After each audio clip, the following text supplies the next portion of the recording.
Hi, San Antonio. City Councilman Manny Pelaez here. Welcome to another edition of our digital video series we're calling Everyday Heroes, where we introduce you to people that live right next door to you who are helping all of San Antonio face this very difficult COVID crisis. And today I get to introduce you to a friend.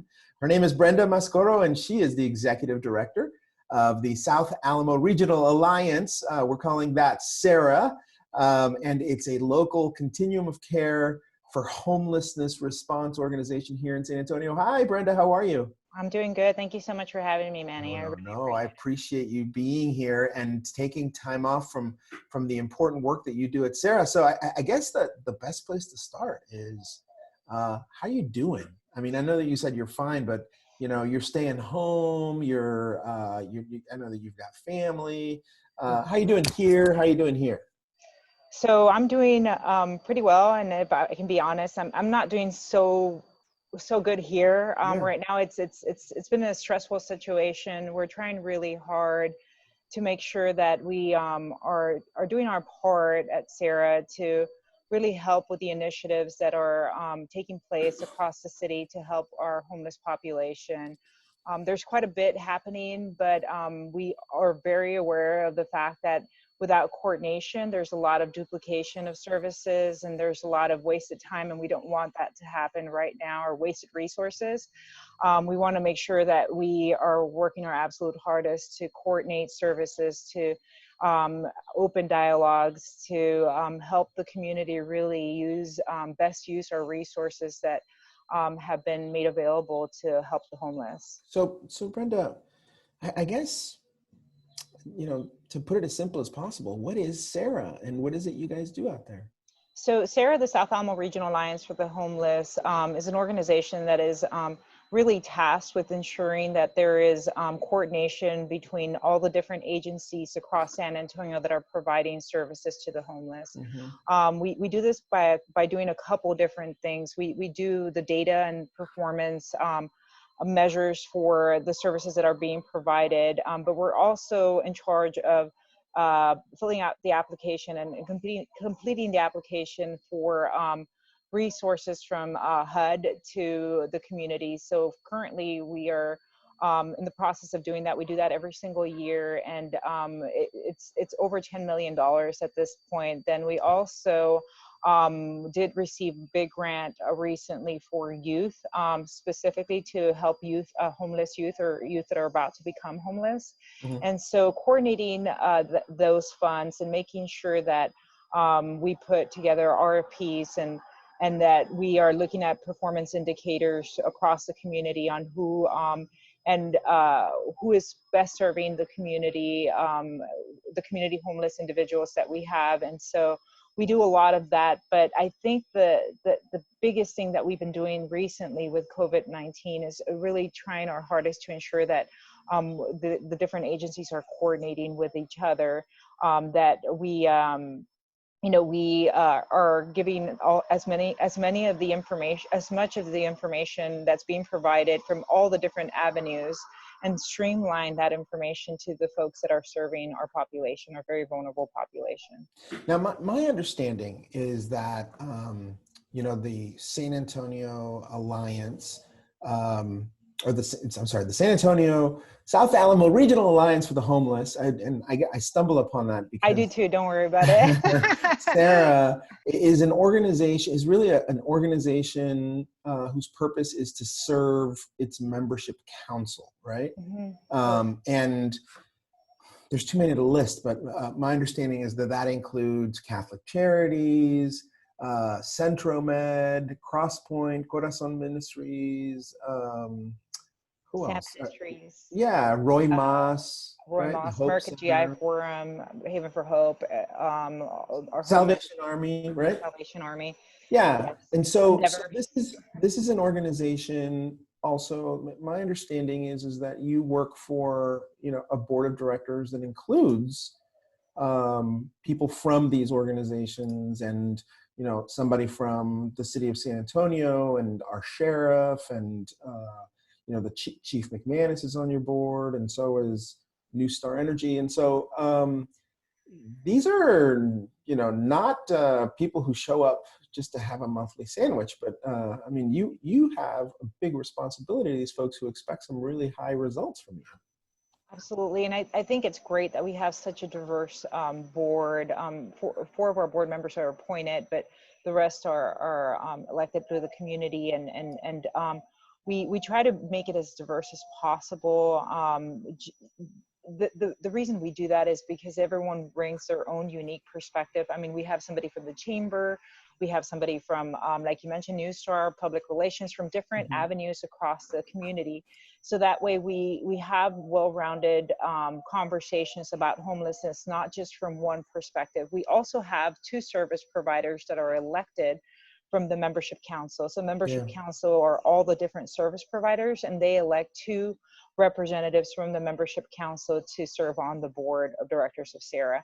So we have obviously the folks in the front lines giving us a lot of information, but we also have the folks in the community really seeing things from those perspectives as well. I've got I know you have a large staff out there, professionals who are working on homelessness every single day. And I've got a staff who tunes in to your organization's weekly homeless coordination calls. And we're always impressed with the level of coordination between Sarah and the city's Department of Human Services and all the other local partners. How has your mission changed, or how has your day-to-day changed due to the COVID-19 crisis? How are you adjusting? So we're adjusting. Everybody talks about this being the new normal and adjusting to the new normal. It's been difficult, but what we've really realized and are focusing on is the fact that a lot of the different service providers had to adjust as well. And so this has created some gaps in our community to service provision. And so we want to make sure that we identify those gaps and those needs, and really focus in on being proactive with those needs. Folks don't realize what the impact will be in the near future after we get through the peak and we get through some of these next phases. A lot of folks are going to be impacted. A lot of folks are being impacted. And so that means our homeless provision services and departments and organizations will be impacted. There will be a higher need at that point, and we have to be prepared and be ready to rehouse all the individuals that may lose their housing or have already lost their housing at this point. There's no shortage of troubling stories out there of people who are just getting crushed by this crisis. But I also think it's important for us to stop sometimes and think about the inspiring stories. And, you occupy a certain position in the community where you have the opportunity to see some inspiring stories that, play out, involving our community partners and our homeless community. Is there something that's been giving you hope lately?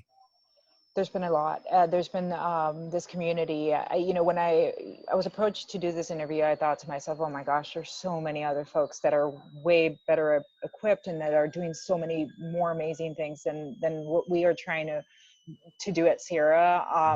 And so, automatically I thought about Roy Moss, the individuals there, and they're working very late hours. They are feeding their staff. They're even sheltering their staff. Haven for Hope. I mean, they have folks that were not in the front lines that have now shifted to shift work, working with the individuals, and folks that had never worked with the individuals before.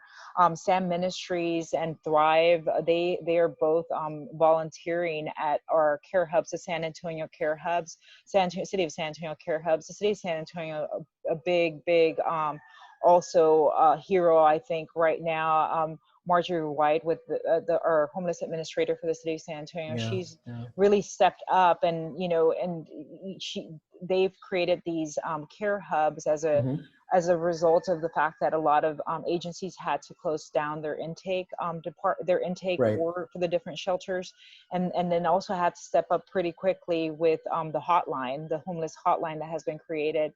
Sarah staff has been volunteering. We've been trying to train folks. We've been trying to help as much as possible at the care hubs. and at the care hubs and at the phone lines, but we see all the different service providers that are shifting gears as well, and you know, really helping out, and just, you know, rolling up their sleeves. Some of them that you know, are in different positions and don't typically do that work, and they're Right. just doing it. And so, Can you tell us a little bit about the homeless hotline? absolutely. Created that, and why does it exist, and what's y'all's role in that? So the homeless hotline exists because of different reasons. Most of the shelters, most of the organizations that were um, in charge of our coordinated entry process, and what that essentially means is SA HomeLink is an assessment that we do for individuals that are newly homeless or are homeless, Right. have become homeless.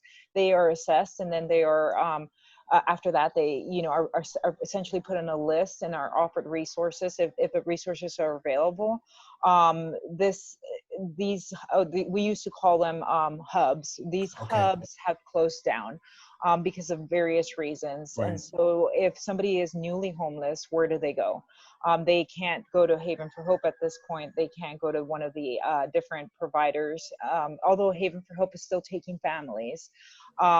They have a number at least to call, and then at that number we were triaging and figuring out what the need is, and then at that point they're being asked specific questions that will hopefully lead them to some resources. One of the biggest things in the roles that we want to play Right. with the Care Hub currently is our diversion process. We Okay. are specifically fundraising at Sarah to implement a diversion process through this hotline. And what that would do is, you know, for folks that are about to become homeless or have just become homeless, diverting them from homelessness. They say that every single day that a person experiences homelessness really adds to the fact that they will spend more time being homeless for each day they experience being homeless. And so I know that sounds kind of funny, but we're really wanting to divert folks and before they become homeless. So we would love to be able to take that role, and then also what we're currently working on is making sure that there's a direct link from the hotline Right. to the assessment, to the Sarah or to the HomeLink assessment that is linked to the coordinated entry process, where there won't be folks that are entering the homeless system over here and over there and over there, and this system speaks to it's in one place. And so it just makes sense for us to have one area to be able to create this list and really provide resources. Well, you know, I guess this is closing arguments time, Brenda, and really what I'd like to do is to ask you to just let us know what, in the light of during this time of crisis, how can San Antonio help support your mission? And after this crisis is in our rearview mirror, how can we support you then? You know, I currently working on this diversion process has been a challenge. Obviously, we need resources. When it comes to diversion, we have federal resources that are coming in. As everyone knows, oftentimes some of the federal resources come with a lot of rules and a lot of specific ways that we can use it. This diversion process can help us be a little bit more flexible, because flexibility is needed when helping. So if folks would like to obviously donate to this fund, we've created a new link on our website for Okay. it. With that said, we're also still receiving funds on our website for the SA Gives. And you're familiar with that, Councilman.